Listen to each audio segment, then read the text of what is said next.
right. Hello. Good afternoon. Hi, Wisha.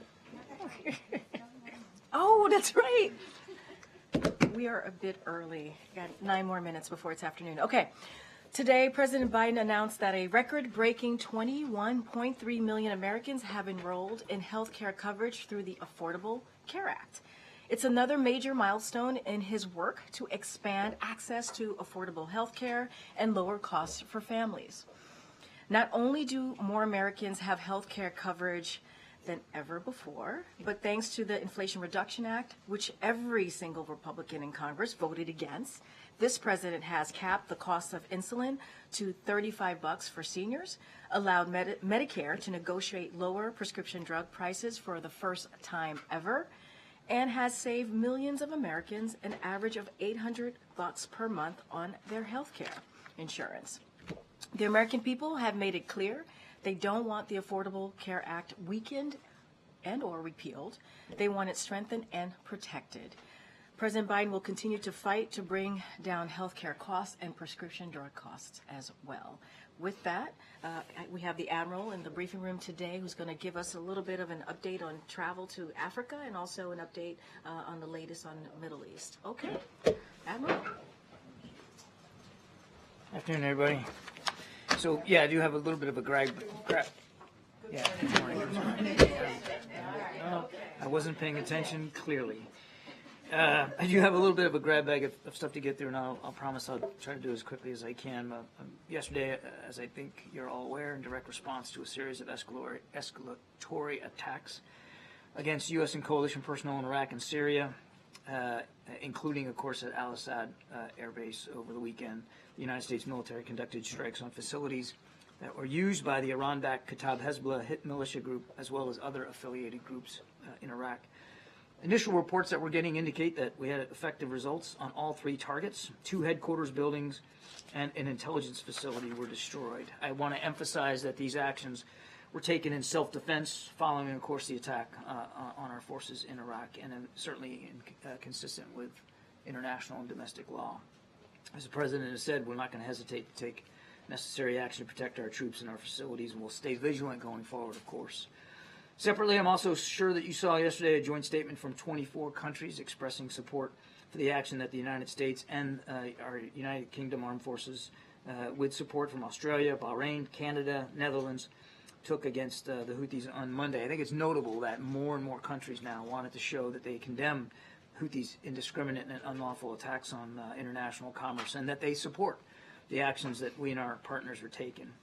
Now, as you may have seen, several cabinet and senior administration leaders are engaging with countries across the African continent this week, building on our commitment to accelerate U.S.-Africa partnership opportunities following the Africa Leaders Summit last year. And just run through quickly, if I can, just to kind of give you a sense of the scope.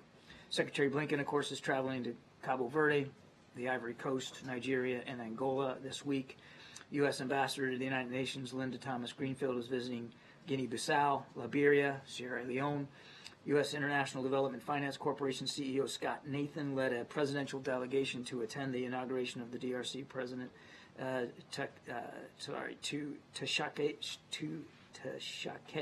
Tashaketi over the weekend. Apologize for that. EPA Administrator Reagan is in Mozambique and Ghana, sharing solutions and building partnerships on a range of environmental priorities. USAID Deputy Administrator Coleman is traveling to Maputo and the central and northern regions of Mozambique. And the CDC's Principal Deputy Director, Nirav Shah, is visiting the Sahel and West Africa to discuss our health partnerships. And, of course, Jake Sullivan, our National Security Advisor, spoke with his Kenyan counterpart earlier this week. That's a lot of activity just this week across the continent. And there's just the start of what we think will be a very busy 2024. We're looking forward to deepening and those relationships and improving on that coordination. Now, before I get to your questions, I do want to correct something that I said yesterday. I got asked about another meeting with our Mexican partners and whether there was something on the schedule, and I said that I wasn't aware that there was anything on the schedule. But if I'd done my homework, I would have been able to answer that question better. At the conclusion of the last U.S.-Mexico Ministerial and Migration on the 19th of January, we did say in our readout that we would continue our strong cooperation on migration on the margins of the Trilateral Fentanyl Committee meeting in Mexico City in early February. And so we'll have more to share soon on that, but I was incorrect. There was actually something on the schedule, and it's in early February. One person missing from your travel announcement was Africa. President Biden, is he going to go to Africa this year? He has said he's going to go. I have nothing to announce with respect to presidential travel. Okay, and one more thing. Also, the Russians say that Ukraine shot down a military transport craft carrying Ukrainian POWs. Does the U.S. have any information on that? No, we don't. We've seen the reports, but we're not in a position to confirm them. We're obviously doing the best we can to try to get more clarity and more information on it, but I don't have anything more for you right now. John, could you give us information as to what the roadblocks were last year for the president not to go, and what some of the roadblocks could be this year, and what is considered an intense year why he would not go? What are some of the roadblocks? I wouldn't describe them as roadblocks, April. I mean, as you know, there was a lot of international travel last year, and it was really a scheduling challenge. We'll see what this year holds. The president is still very, very committed to making sure we are expanding and deepening our relationships on the continent. And as I just laid out in the opening statement, that's just this week. There's an awful lot going on. But as you said, there's scheduling challenges, there are challenges, but the president made a commitment that he would go, as well as his cabinet secretaries. The vice president went last year, cabinet secretaries are still going. What is the importance of going to Africa for him in this moment still? He's still committed to making sure that we're all in on Africa.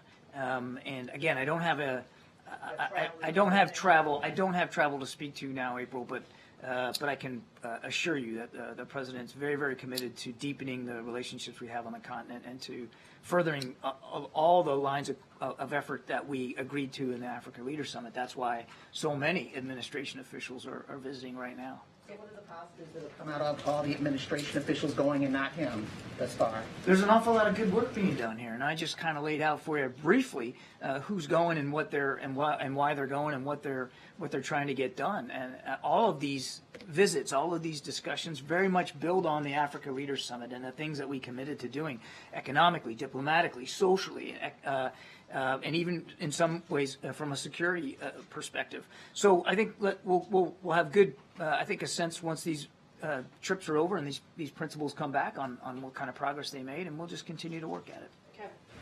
The UN Refugee Agency in Gaza says there's been a mass casualty event at one of its shelters in Gaza. They say it was struck by two tank shells. There are hundreds of people who are sheltering, displaced people who are sheltering here. Does the White House have a comment on this? And does this reflect a lower intensity phase of fighting in Gaza?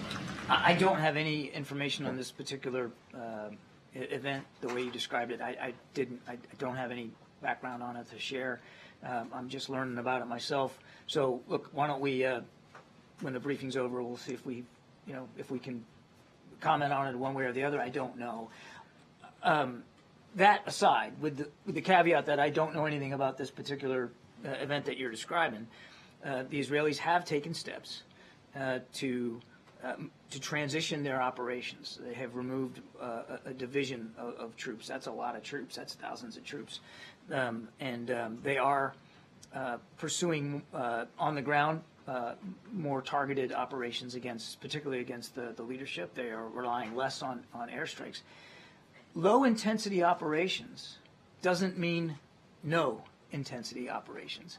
And even in a low intensity environment, again, I won't speak for them, but from our own experience, even in low intensity operations, you're still going to be in combat. There is still going to be fighting, and there's still going to be casualties. So again, I would just, as we think about this going forward, we shouldn't expect that as they transition to low intensity operations that there's not still going to be some violence. John, just continuing on the Gaza question, yesterday the president's speech was interrupted by multiple protesters calling for a ceasefire. Now, we've seen these kind of interruptions at various events, but we're also seeing increased polling among the American public that is clamoring for a ceasefire.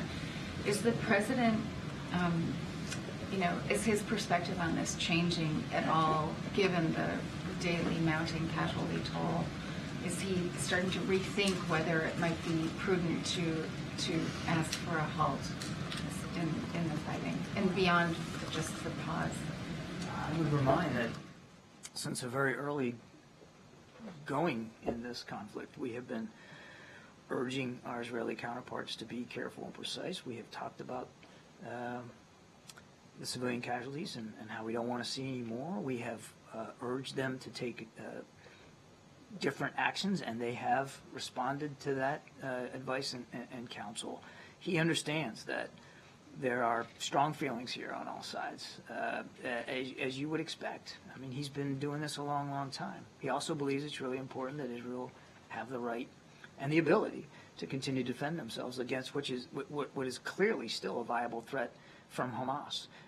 But that doesn't mean that we're going to stop, again, urging a stronger focus by our Israeli counterparts on minimizing civilian casualties and on getting aid in. And you talked about a pause. I would also remind that from the very beginning, or nearly the very beginning, this administration under President Biden's leadership has argued and tried to push for humanitarian pauses in the fighting so that hostages could get out and aid could get in, and we are still doing that. Brett McGurk is in the region as we speak. In fact, he's in Doha today, having discussions with our Qatari counterparts about the possibilities of another hostage deal.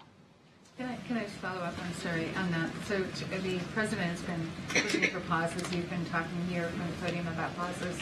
The Israelis today have again sort of rolled out a Gaza ceasefire. They've said that there were pauses for humanitarian purposes, those that have been breached by Hamas. We're hearing out of the region that there's movement towards something like a 1 month pause. Can you give us an update on that? And then, whether that is, whether there's any additional language that would come as part of that about a further, like a more permanent solution. Yeah, I don't have any additional context to provide today. We talked about this a little bit yesterday. As I said, Brett's in the region right now, and while he's having lots of conversations on lots of issues, this is certainly top of his agenda, and he's in Doha, as I said today. I don't want to get ahead of those discussions, except to repeat what I said yesterday, which is these are very sober and serious discussions we're having, and we certainly want to see another humanitarian pause put in place so that we can, again, get aid in and get people out. But how close we are to that and what the parameters of that are going to look like, how many days, and that's all part of the discussions we're having right now, and it would not be appropriate for me to try to speculate on where that's going right now. We sadly don't have too much time. Thank you, Admiral. Sergei Lavrov, he's calling for an emergency UN Council meeting over the plane crash. Just want to get your reaction to that, and if there could be any truth to the Russian version of events, if the U.S. believes there were Ukrainian prisoners of war on that plane. Again, we just don't have enough information to comment on this plane crash. We've seen the reports of it. We're trying to get more information, but it would be imprudent for me to speculate beyond that. I just don't know the veracity of these reports. The Ukrainians are claiming one thing, the Russians are claiming another, and we just don't know enough to comment on it. And Iran's foreign minister told ABC News yesterday that he believes the risks of a wider war in the region is going up. He's blaming the U.S. for it, says that if the U.S. stopped providing aid, then Netanyahu wouldn't survive for 10 minutes. Wanted to get your reaction on that. If the Iranian government is concerned about escalation, then the best thing they could do would be to cut off the support that they give to groups like Hamas and Hezbollah and these Iran-backed militia groups in Iraq and Syria. We don't want to see the conflict escalate. We don't want to see some broader war. We're not looking for a war or a conflict with anybody. We're actually trying to de-escalate. And if the Iranians are serious about that and they want to de-escalate, well, we would welcome them stopping this support.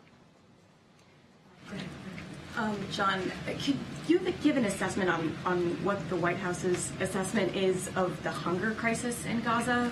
From several aid groups that things could not be worse is the words that have been used. But what's the White House's take on that right now? We understand that the humanitarian situation in Gaza is dire, and specifically when it comes to food insecurity.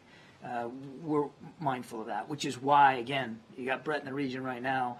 We're trying to do everything we can to get additional humanitarian pauses in place so that aid can get in. It is obviously designed to help us get hostages out, of course. But when you have a lull in the fighting, man, you got to take advantage of that, and you got to get more trucks in. And so we're very much focused on this, and that's why food is such a principal product of the humanitarian assistance that's going in. We're mindful, though. We're very mindful that a lot of people are hungry. Has the White House seen reports that there are Palestinians who are trying to make flour out of animal feed at this point? Like it is that level? We're mindful of the dire circumstances that some people are living in terms of food insecurity there in Gaza. Absolutely. Now, one of the things we talked about, I don't know, a week or so ago, was we had worked with the Israelis to open up the Ashdod port for the direct delivery into Gaza of flour, specifically because we know how important flour and the ability to create meals from that is to the people of Gaza. So we're very focused on this. Okay, thank you so much.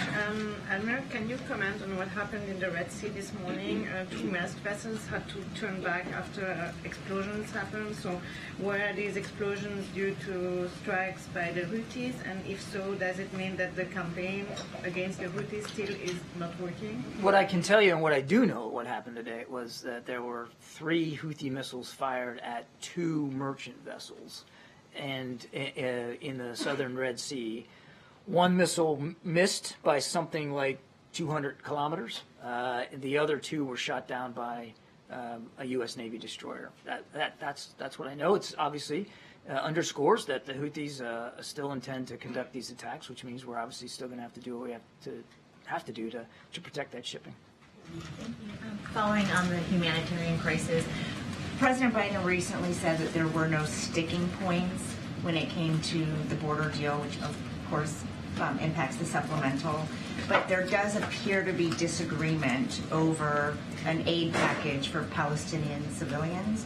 So would the president support any measure that did not include aid for Palestinian civilians? I won't negotiate here from the podium. That wouldn't be appropriate. We believe, making good progress here on the Senate side in a bipartisan way to try to get this supplemental funding passed and in place. We understand that certainly includes lots of different moving pieces, but it would be irresponsible for me to go into much detail here. Thank you.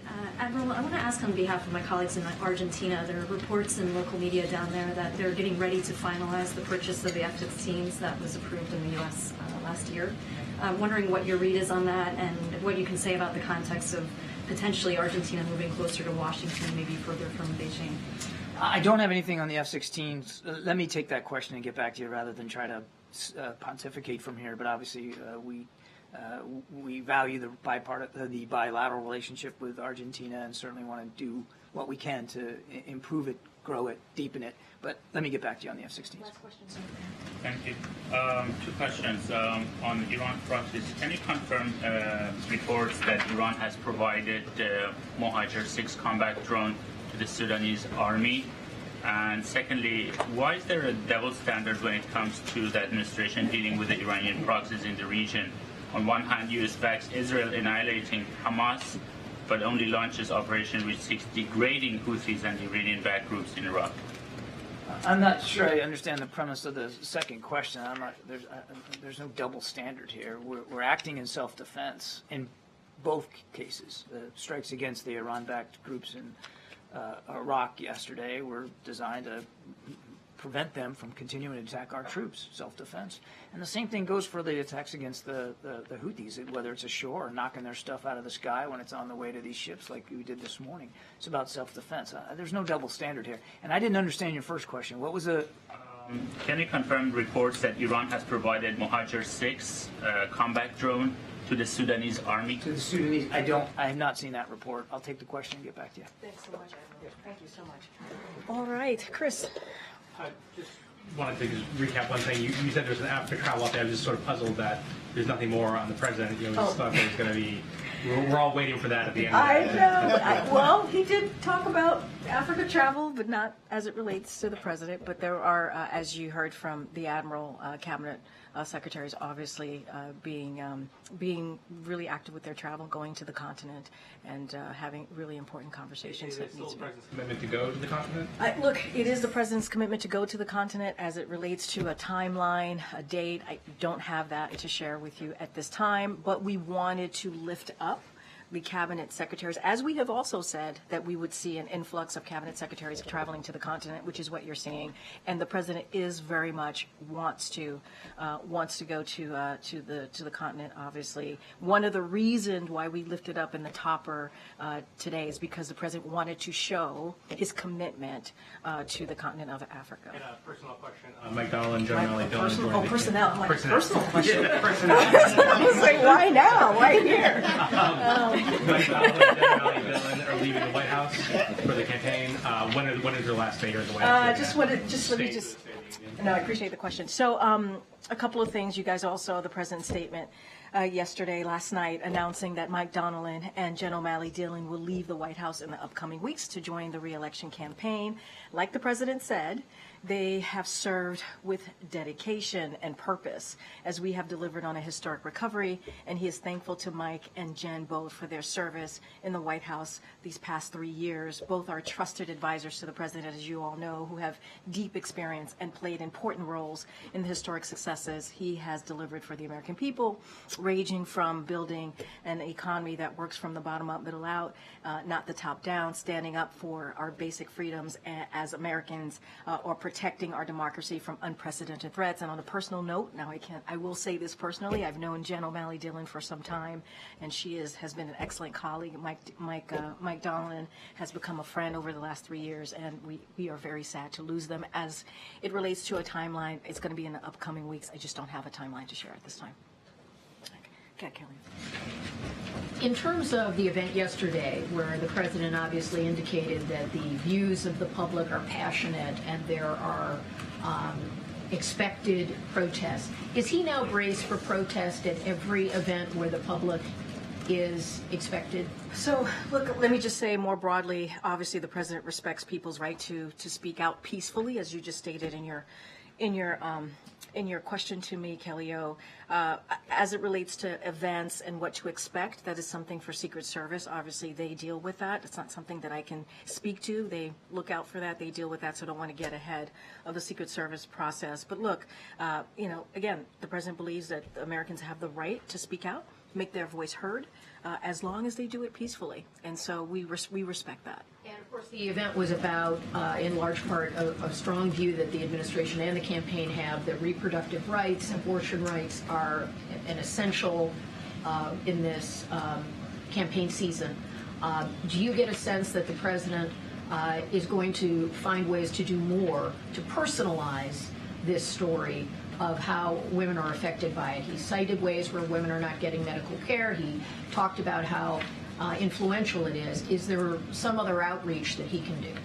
So appreciate the question. Look, I think what you heard, obviously yesterday was a campaign event that the president did with the other principals in the administration, and you heard him speak passionately and fiery, I will say, about the issue. On Monday, as you all know, this week would have been the 51st, if Roe was still a constitutional law, would have been the 51st anniversary of Roe v. Wade. And we talked about, you've heard from the president, you've heard from the vice president talk about how devastating the overturning of Roe have been to women across the country, and just the amount of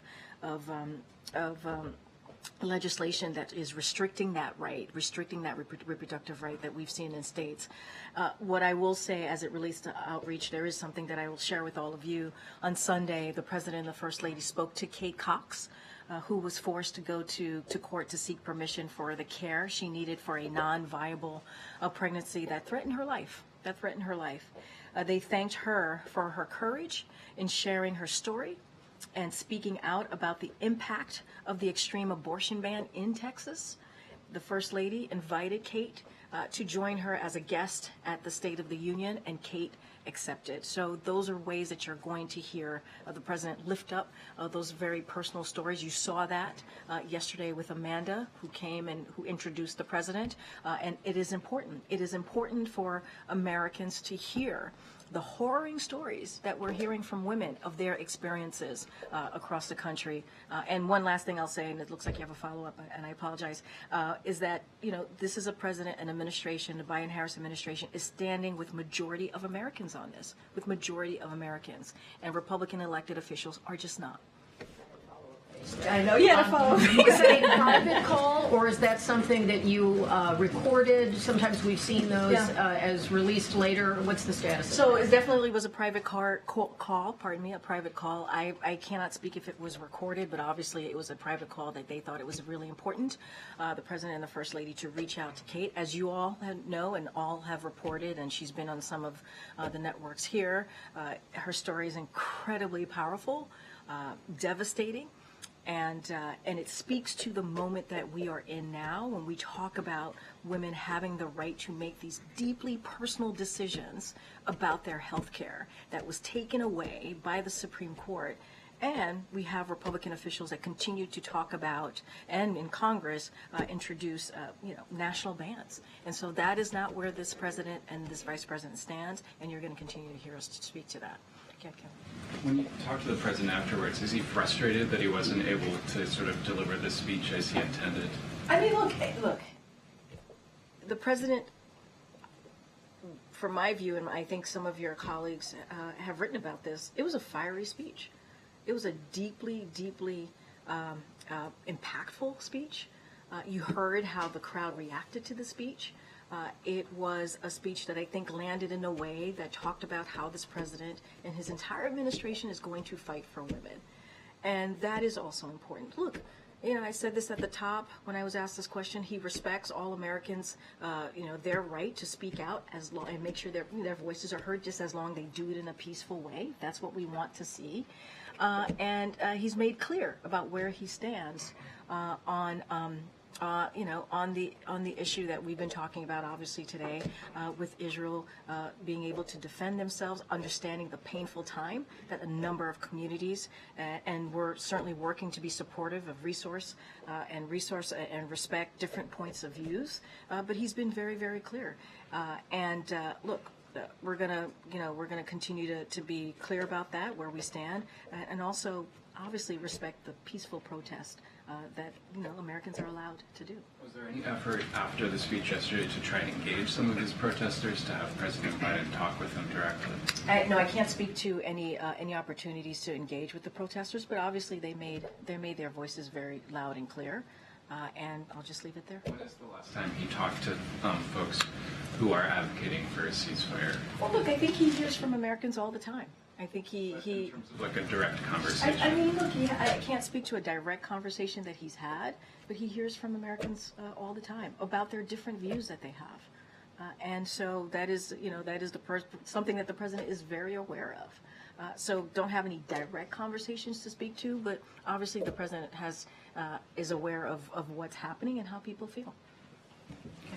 So the UAW, President Biden will speak to the UAW today. The UAW is also called for a ceasefire. Does that complicate any effort to sort of get, does it complicate the relationship between President Biden and the union if these large unions, not just the UAW, but others, are also calling for a ceasefire? I'll say this. The president, as you know, in the fall, the president joined UAW workers on the picket line, and he was the first president to ever do that because this is a president who says it all the time. He believed the union built the middle class. He believes that the unions should be able to, get the benefits that they deserve for working so hard, right? For working on behalf of the American people, obviously, but. Look, and he supported them for their historic fight to get a historic contract. So he believes he has, and we believe he has a very good relationship with unions, not just the UAW. And not just that, he fought very proudly and won the type of major investment needed to ensure that we have EV future made in America, right? We talk about manufacturing, we talk about bringing manufacturing back to America. And that is something that he has been very proud about. And so he's been a union guy for a very long time. He will continue to do that. He's going to go and speak to UAW. Obviously, he has a good relationship with UAW if he's going to go do that. And he proudly stood next to union workers, as I stated in the fall, on the picket line, something that no other president has done. Okay. And I'll come to that. Thanks, Karine. The Boeing CEO is being scrutinized on Capitol Hill today. What has been the president's reaction to the ongoing safety concerns? And is there any message from the White House to reassure American travelers?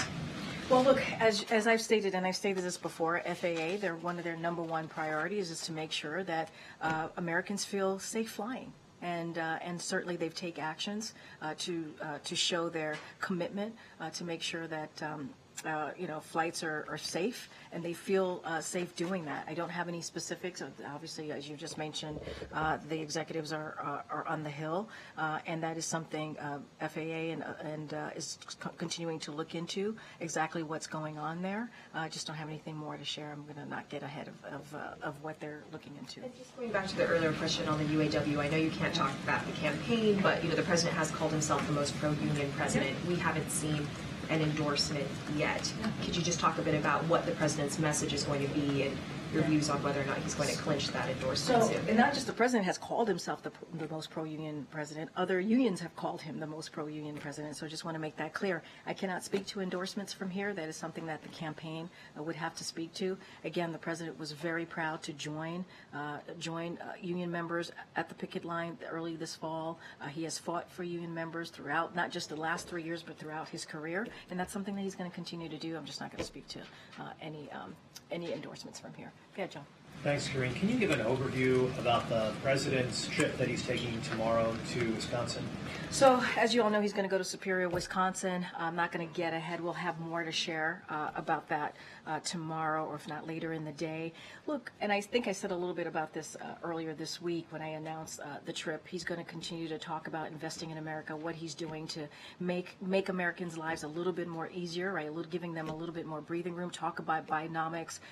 And one thing that I will say, and I don't want to get ahead of it, I think you saw a tweet from a congressman from Minnesota 8 who touted the bipartisan infrastructure law, something that this Congressman Stauber, who did not vote for it. And what's interesting is it was a bipartisan piece of legislation. Obviously, we were thankful to Republicans who did work with the president to put forth this bipartisan infrastructure law and voted for it and pushed for it. But there are some Republicans who didn't, and they see the benefits of this particular law and now are touting it, but didn't vote for it, did not vote for it at all. So the president's going to go to Superior, Wisconsin. He'll have more to say. I'm not going to get ahead of him. Do you suppose the president will call out that congressman in particular while he's on the ground there? We'll see. I mean, I called him out, and we called him out on X now, I think it's called. We'll continue to be very clear about that. Go ahead, April. Karine, what do you have to say about the Senate confirmation this afternoon of the 34th and 35th black women judges in this administration? What to say about that specifically, the confirmation? Look, this is a president who has been very clear and has stuck to his commitment when he said that he wanted to make sure he had an administration that looked like America, including obviously a judicial system that looked like America. And he's been very proud. He's been very proud of the women that he's been able, the women of color, black women that he's been able to put forward to get confirmed for some of these judicial appointments. And so, look, you see that in his administration. You see that in his appointments. He wants to make sure that we represent what this country looks like, and he's been very proud of that. Term. Yeah.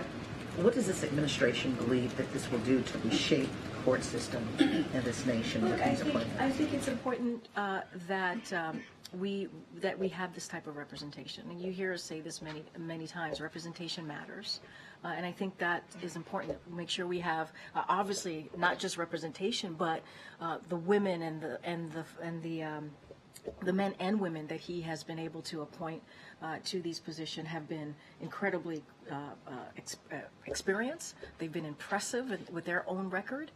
They're more than qualified to have these appointments, and I think that's important too. Down on the black women at a time when people are walking away from DEI, and this is historic. It is historic. We agree with you, April. It is historic and important. It is historic and important. And let's not forget, this is a commitment that the president said that he would move forward with, right? Making sure we have representation, making sure we have diversity, making sure we have talented, experienced people in these roles. And that's what he's doing. that's what he's doing. Go ahead, Risha. Thank you, Karine. I have more questions about Boeing. Has the White House been in touch with Boeing? Any personal conversations with executives of Boeing? I don't have any calls or meetings to read out. Okay, so this isn't the first time the FAA and Boeing have been under scrutiny. The 737 MAX was grounded just a few years ago, and you just said that their priority is to make sure people are safe. So, did they fail here? I mean, how could we be in this position again? Look, I'm going to start off and say the same thing that I said. Their priority is to make sure that Americans feel safe and that they are safe, and they're going to continue to work toward that goal. And look, certainly everything is being looked into. There's as it was stated by your colleague, there is a hearing happening on the Hill, and we're always going to look into what we can do, and FAA is going to do this, to make sure that we continue that we do everything possible to make sure that they are safe. What's your message to American flyers who might be thinking, well, we can't trust Boeing, we can't trust the FAA to do its oversight part. What are we supposed to do? I think what the president has said and will continue to say is that that's the FAA's top priority. Their top priority is certainly to make sure that Americans feel safe. That's why they launched an investigation, and it is increasing, obviously, their oversight of Boeing. And look, and we've talked about how the Boeing MAX 9 aircraft will remain grounded, right? That's what they're going to do. That's one way that Americans could feel that FAA has taken action until FAA is satisfied. They are satisfied that they are safe to return to service. And so, look, that is a commitment that Americans could be sure of. That is a top priority of FAA's. We want to make sure that we look into it and figure out exactly what happened, and they're going to get to the bottom of it. Just wanted to get an updated read on inflation impacts of the Red Sea attacks. I wonder if the White House is seeing anything in the data that you may concern. So we've been asked about this a couple of times. I think the Admiral may have been asked about this yesterday as well. Look, these are things that we're obviously going to continue to monitor. We have not seen any impacts. Our national security team and obviously our economic team are going to continue to keep a close eye on this, on the evolving situation in the Red Sea. The Department of Transportation and the Navy are in close communication with ocean shippers, insurers, industry, and other stakeholders, and we're taking steps to ensure shipping in the Red Sea is unobstructed. So that is something that we're certainly going to continue to monitor and keep an eye on. Okay, go ahead. In the wake of recent job cuts at outlets like the Los Angeles Times, does the administration support legislation like that moving forward in California that would require social media platforms to pay news outlets for their content? And is the administration concerned about the layoffs at the LA Times, Time, and other outlets? Look, we are always going to support the freedom of speech, obviously, and we believe journalists have a really difficult job, right? To make sure that they, making sure that they are able to report on the facts, and so certainly we're always going to support that. And we've been very clear in not engaging with the Los Angeles Times while they're going through this process. I know they went on strike, so we're very respectful of that as well. As it relates to the legislation, I haven't seen the legislation. I have not spoken to the team here, so I don't want to get ahead of that. Thank you, Karine. This week, Senate Majority Leader Chuck Schumer called for a crackdown on Zin nicotine pouches, saying that companies seem to set their sights on young kids, teenagers, and even lower, and use social media to hook them. Does the administration believe there should be a crackdown on Zin? That's something for FDA to speak to. I can't speak to that from here. I've not seen that report, so I would refer you to the FDA specifically. Thank you. There are about 800 gotaways at the border every day, 96,000 since October 1st. Does President Biden want to locate these folks who have disappeared into this country to parts unknown? So here's what I will say is that the president, one of the reasons that the president is having these negotiation procedures or process with the Senate, with both Republicans and Democrat, as I've said many times before, is because we want to deal with what's going on at the border. He's taken this very seriously. He wants to make sure that we come up with a bipartisan agreement, and we are very appreciative for that. But there's also the diplomatic aspect of it, of making sure that we're having conversations with Mexico, and we have had, and we've had productive conversations with them. And DHS is maximizing. They are maximizing its enforcement efforts. And since May 12th, and you've heard me say this as well, DHS has been able to return more than 482,000 individuals who did not have the legal basis to be here. So we're doing what we can, right, at the border. DHS is maximizing their process, doing what they can at the border. But we need help, right? We need Congress to actually act and do their part as well, and we're having those negotiations and we're having those processes. I cannot speak to the 8,000 number you just provided to me. What I can speak to is what we're trying to do on the policy side and the funding side to make sure that the Border Patrol, the law enforcement on the ground, have what they need. Different topic. Is election denying a joke now? What do you mean? You have to say more than just make a random statement. Why did the president say, hello, Virginia, and the real governor, Terry McAuliffe? He was making a joke about Terry. He was making a joke. I mean, if you play it back, it's clearly that the president was making a joke. What's the joke? He was making a joke about McAuliffe's previous term as governor. How are you guys going to convince people, though, that this idea of denying election results is very bad if President Biden is going out and making jokes like this? He did not deny it. He congratulated Governor Youngkin. Matter of fact, when he won his election, he did it out of the gate. Out of the gate. Really, truly. He congratulated the governor. And not only that, we've had opportunities to work closely with the governor over the past couple of years. And, this is a president that works across the aisle. We've seen that many times. And he was making a joke.